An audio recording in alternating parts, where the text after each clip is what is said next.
السلام عليكم ورحمة الله وبركاته. كيف حالكم؟ إن شاء الله يا رب الكل يكون بخير وصحة وعافية، آمين يا رب العالمين. معكم اليوم قصة للفتى باسم. قصة اليوم للفتى باسم. أول شي بنصلي على النبي، اللهم صل وسلم وبارك على سيدنا محمد وعلى آله الطيبين الطاهرين. قصة الفتى باسم: كانت هناك أسرة تعيش في أحد المدن، وكان لديها هذه العائلة فتى عاقل وذكي وطيب القلب يدعى باسم.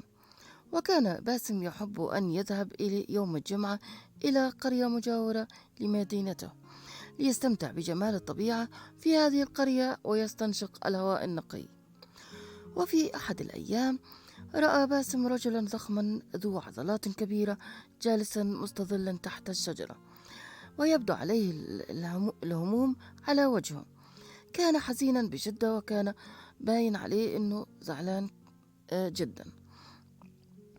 و- فاقترب باسم منه وسأله عن سبب حزنه واكتئابه، وأن ملامحه تبدو حزينة جدا جدا، وهي واضحة أكيد.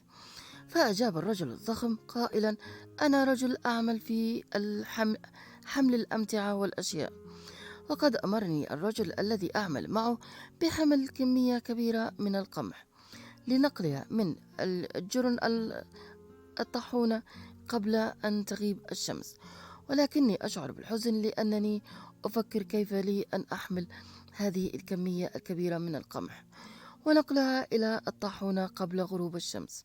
هذا أمر متعب، وأنا لا أستطيع. لو أحاول كم أحاول ولكن لا أستطيع.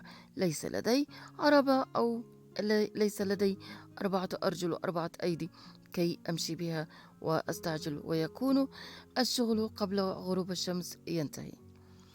أشفق باسم على هذا الرجل الحزين وقرر أن يساعده، وأخبره الرجل بذلك، إلا أن الرجل الضخم بدأ يضحك ويضحك ويسخر من باسم، وقال له: كيف يمكنك أن تساعدني وأنت فتى صغير، صغير جدا وضئيل أيضا، ولا تستطيع أن تحمل قشة ليس بقمح؟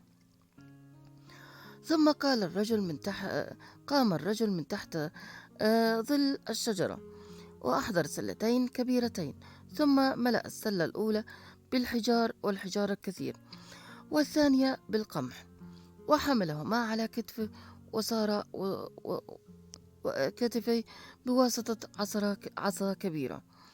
حمل من هنا سلة الحجار، ومن الجهة الثانية سلة القمح، وسار الرجل من الجرن إلى الطاحون، فأثار الأمر استغراب باسم.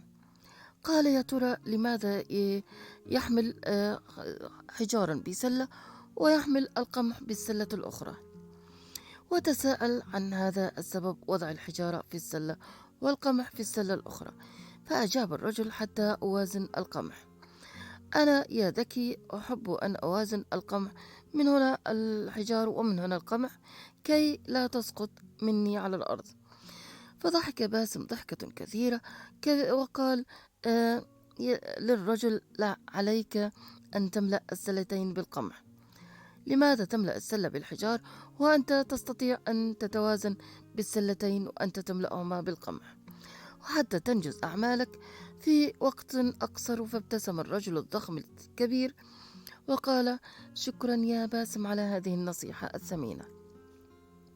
وبهذه الفكرة استطاع الرجل أن ينقل القمح بكمية أكبر قبل غروب الشمس.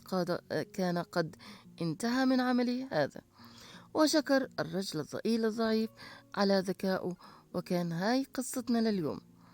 أتمنى أنكم تاخذوا عبرة، إنه مش مهم يكون الواحد ذو جسم تخين، جسم رياضي ما فيش عقل. التاني جسمه نحيل بس ذكي جدا، وخلصوا من تعبه، وحمل بدل ما يحمل أحجار من هون ويحمل القمح من الجهة الثانية، حملهم من هون قمح ومن هون قمح، وخلص شغله على بكير. هاي كانت قصتنا لليوم، أتمنى تكون عجبتكم. بحبكم بالله. كانت معكم ريتا جمال. صلوا على النبي كثير، اللهم صل وسلم وبارك على سيدنا محمد وعلى آله الطيبين الطاهرين. لا تنسوني من تفعيل زر الجرس عشان يوصلكم كل جديد أحبتي بالله، ولا تنسوني من دعوة حلوة منكم الله يجبر بخاطركم. بحبكم بالله، إن شاء الله نلتقي بقصة تانية وتعجبكم. آمين. بحبكم بالله. السلام عليكم ورحمة الله وبركاته. سلام.